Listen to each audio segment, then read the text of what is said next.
My name's Aaron Massey from MrFixItDIY.com, and today I'm here to talk to you about my top 5 DIY ways to baby-proof your home.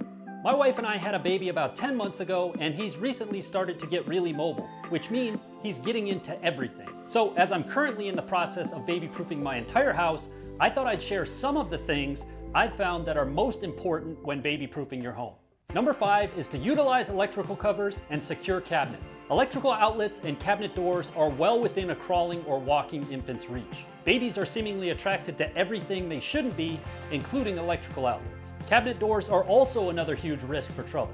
That's where outlet covers and cabinet door latches come in. Plastic outlet plugs are cheap and easy protection that are inserted into the wall that can be unplugged when you need to use them. I bought this 36-pack on Amazon for $2.99. There are a ton of options for cabinet door latches, including magnetic release, push to open, or cabinet door straps like these ones, which attach to the face with peel and stick tape. If you don't want to spend the money on latches and want to secure cabinets you hardly ever use, you can always just add a zip tie around the door pulls to keep them closed.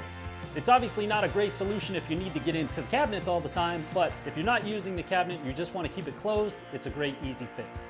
Number 4 is to cover sharp corners. Toddlers seem to have a magnet in their head that is attracted to sharp corners like the edges of a coffee table or a fireplace hearth. Go around your house and look for head height areas that could potentially be dangerous for your child if they smack their head on it.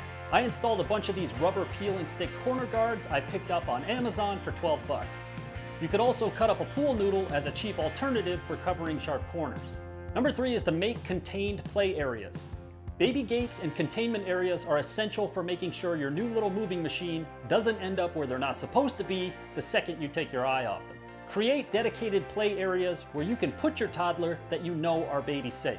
Adding play mats or carpet are great if you have hardwood or other hard flooring in the area. Obviously, you still want to keep a close eye on them, but having a dedicated play area can allow you to not have to chase them around the house a little bit. Number 2 is to safely secure firearms and weapons. If you keep firearms or other weapons in the house, it is crucial to keep them properly locked up. Accidents can happen in a split second that can have devastating consequences on a family. Secure safes are essential, and keeping a weapon out of someone else's hands is your responsibility as the owner. And number 1 is to keep valuable or dangerous household items out of reach. One of the simplest things to do that often doesn't cost a cent is to store anything that could be broken or pose a threat to the baby completely out of their reach. These items can include cleaning products, chemicals, tools, kitchen utensils, and so on. Find a secure area like a high shelf or in the garage, or even a latching cabinet that you can place dangerous items up and out of reach of your curious toddler who just wants to touch everything and put it in their mouth. Baby proofing is relatively quick and inexpensive, but it's something that any new parent has to do. Most of the items I've talked about can be picked up online or at any hardware store, and sometimes they even come bundled into baby proofing sets that combine several types of things for even more savings. So that's it for this top 5 DIY. If you guys like this video, please hit that like button and leave a comment down below and let me know. Also be sure to share with me your favorite baby proofing tips. I'd love to hear them. And if you have more suggestions for other top 5 DIYs, make sure you leave those in the comments down below as well. And as always, if you want to see more of my DIY or home improvement related projects, you can always visit my website at MrFixItDIY.com.